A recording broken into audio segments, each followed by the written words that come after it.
Hey, are you bored of not understanding stuff?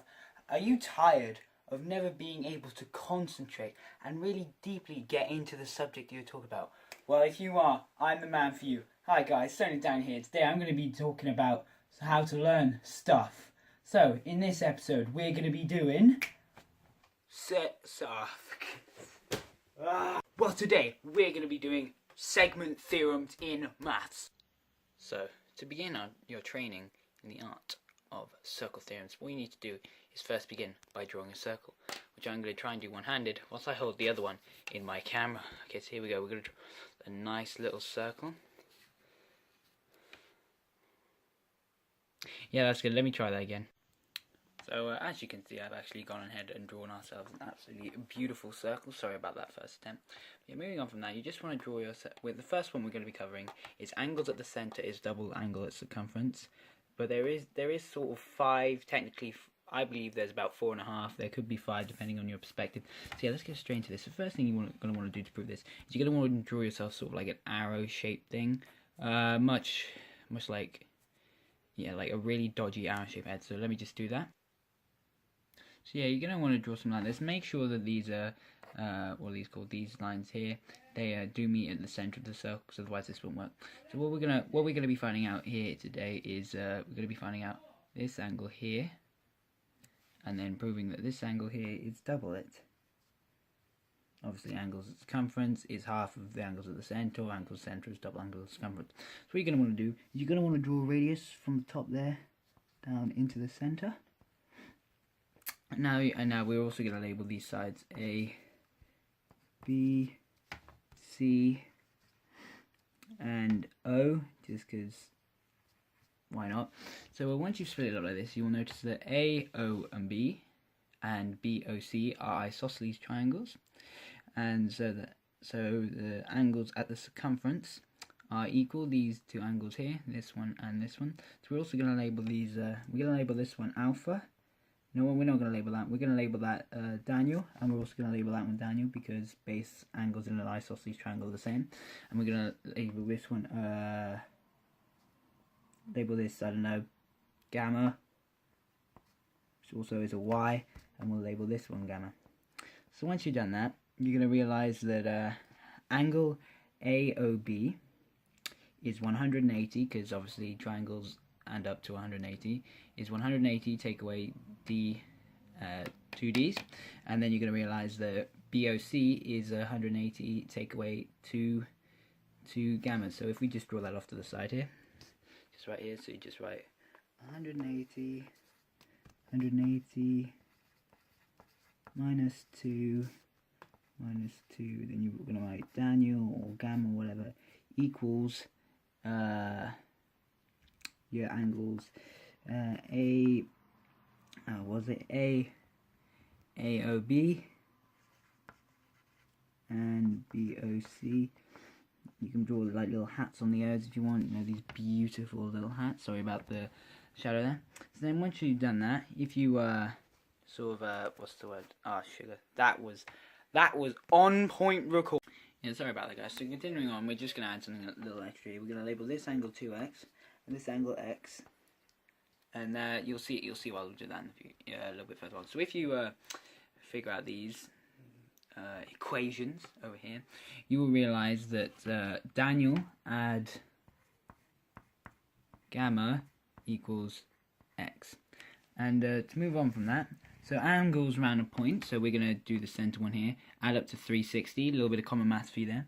So what you're going to want to do is you're going to realise that 180 minus 2a, this is going great. You can really tell I'm experienced with this. Add 180, not 2a, sorry, 2 Daniel. Add 180 minus 2 gamma over here. Sorry about this shaky camera, guys. I'm pretty nervous, you know, for my first time. Add 2x, because you obviously want this one to count as well, 360. Add 2x. Any day now. Equals 0. So what you're going to realise is if you add both the 180s together, you get 360. That's really throwing off here, isn't it? Let's see if this works any better. 360. What am I saying? 360 equals, well, 360 add 2x. No, that's not what you're going to want to do. So you're going to realize that this equals 360. That's where I messed up. 360. No, I'm just going to pull this under my knee so it's a little bit more stable. 360. Then once you add 180 to both sides and yada yada, you will eventually come down to 2x equals 2d add 2 that's not 2y. That's what you're going to realize just there. And then if you divide them both by x, you're going to realize that x equals d plus y. So obviously, if these two added together equals that, these two added together equals that, and then if you separate these two, it works out. Nothing wrong with that. So yeah, once you've done that, you will finally come to realize that x equals what's called x here equals d, well, d and gamma, or whatever you want to call it. But yeah, once you realize that, that is basically how to prove it. And also, there's another special case of angles of a semicircle, angle at circumference of a semicircle equals to 190. That's quite obvious because I'm not going to draw on here. But if you continue this on, you'd get a. I will continue this on. I'll do this on a small circle. So, nice circle there. You got used to. Sorry about that, guys. So if you have an angle of a semicircle, semicircle goes straight through. Semicircles go straight through, and then if you draw a triangle like that, obviously this is 180 because angles on a straight line add to 180. This one's obviously 90. Okay, moving on to our next theorem, which just happens to be the angle in the same segment are equal. It's actually quite similar to the one that we just did, but oh, that one looks like a face, isn't it? You're going a nice little mouth there, got the weird eyes and the eyebrows. But yeah, anyway, continue. So what you're gonna want to do is you're gonna want to find your pen, pencil. Oh, cheat sheet! Don't look at it. Okay, so basically, once you found your pencil or your writing implements, as I like to call it, because you know, us intelligent kids, we find fancy words for things that don't need fancy words. But I'm going off task now, aren't I? But yeah, so once you've obviously got this, sorry about my finger there, guys. You're obviously with the, if these are obviously at this, these are at the circumference of the circle, as you can see. So if this is x and this is x, obviously this one of the centers is going to be so the center is going to be double it. For goodness sake, if this one of the centers is going to be double it. Yeah. You on to the next. So guys, on to our next one. So this one is going to be the opposite angles in a cyclic quadrilateral at 180 degrees. Now, if you are like most normal people, or you're like me, or you're a little bit special, or you're a little bit stupid, and you don't know what cyclic means, I have actually taken the liberty to look it up in the dictionary. So if we come here, it is either recurring or revolving in cycles, or in an organic compound containing a closed, saturated or unsaturated ring of atoms, or in 3a, arranged in whorls, cyclic petals, or having parts arranged in this way. That doesn't actually help us at all with what a cyclic quadrilateral is, but we'll go with it anyway. So the first thing you're going to want to do is you're going to want to draw radii from the center out to the corners. Sorry about my little hole here, guys. That's what you get for trying to use this compass. But yeah, so we're just going to draw a couple of radii. So if my angles aren't straight, oh, by the way, use a ruler. Okay, ruler. Number one exam tip: use a ruler. It's actually pretty well for the fact that I didn't look at it very much. But yeah, anyway, so you're gonna label these. We're gonna label these sides something. So for this exam, we're gonna call it Q, P, Y, D. Now I know that's not how the alphabet goes or anything, so please do not get triggered or anything. But yeah, we're just gonna label them that. So obviously now you've formed 1, 2, 3, 4.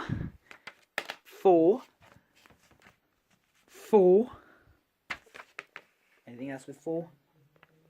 No. So now you've created 4 isosceles triangles. So you can label all these the same. So you can label all the base angles are the same because obviously isosceles triangles, base angles are in the same results. And we're going to call this. We're going to call the ones in the triangle we'll label this 0. We're going to call the ones in the triangle POD, QOD. We're going to label them A.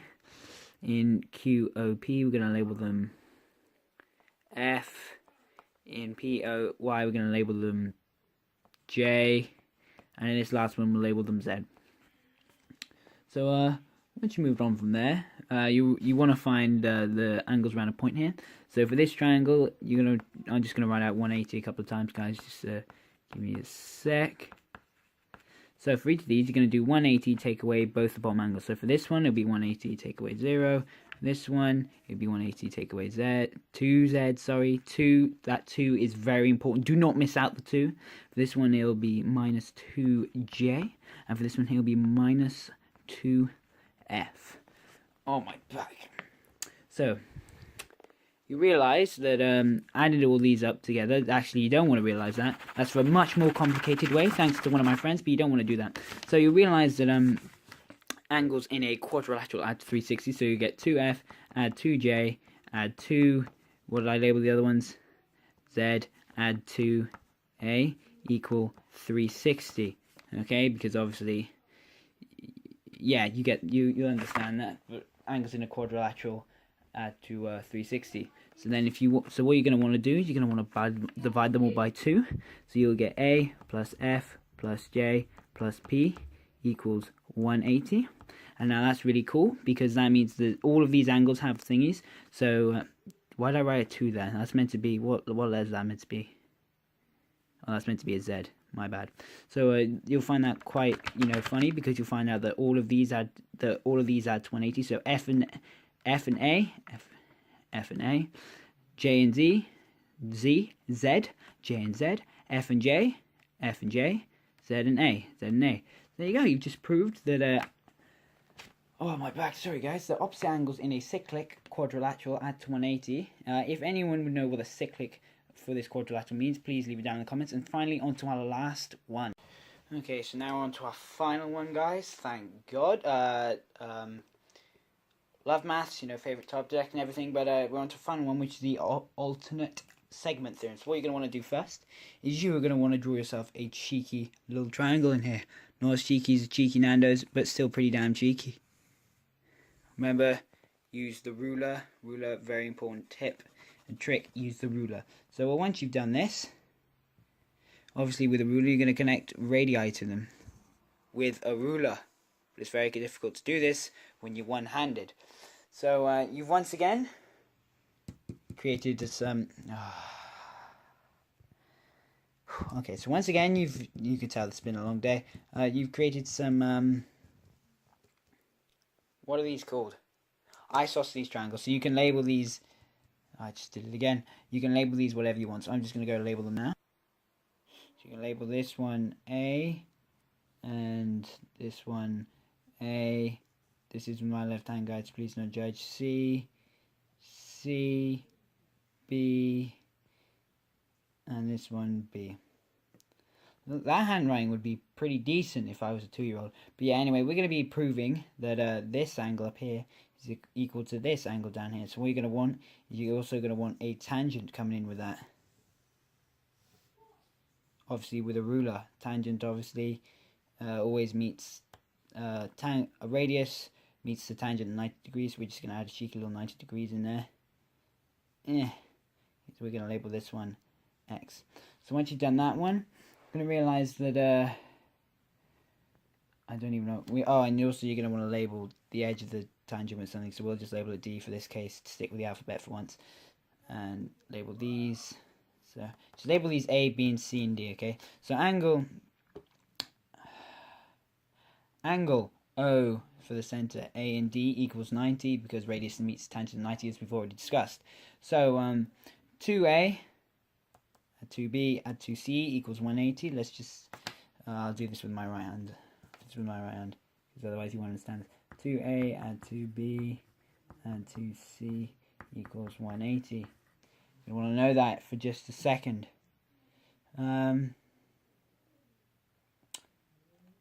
But yeah, because obviously angles in a triangle add to 180. So if you divide them all by 2, you get A add B add C equals 90.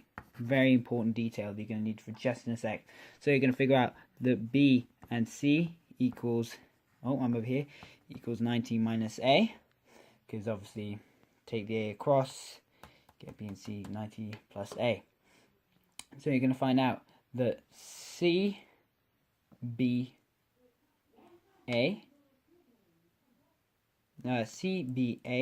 is 90 minus A because it's C and B. So this one over here is 90 minus A. And then this one down here is also 90 minus A. Because obviously this one down here, I've labelled this incorrectly now. Okay, so we're going to label these ones A. Okay, so let's label these ones A, these ones B, these ones C. Okay, so you're going to figure out that, so you're going to obviously sticking with this, BC equals that, and you're also going to find out that X equals 90 minus A. Because you got 90 fully there, take away this angle here, you're left with this one there. So then moving on from that, you get the this angle up here, which is, what was it, CBA, can be amazing all the time, guys. Yeah, keeping it, you know, PG. It's also the same as this one up here, CAD. And there you go. Just proved that alternate segments equal that. So this one here equals this one here. So yeah, that's been all the circle theorems, guys. I hope you guys have enjoyed, and I'll hopefully release some better revision topics soon. See you later. So yeah, hope you guys enjoyed that wreck of a video. But if you did enjoy if you did enjoy that and you'd like to see some more stuff like that, please like this video and share it with your friends. Please also do subscribe to OnlyTheDaniel on YouTube or follow me on Twitch. I am on3sheep12. I'm going to try and change my name to OnlyTheDaniel, but it's on3sheep12. Get it like that. And then also go check out my video ideas.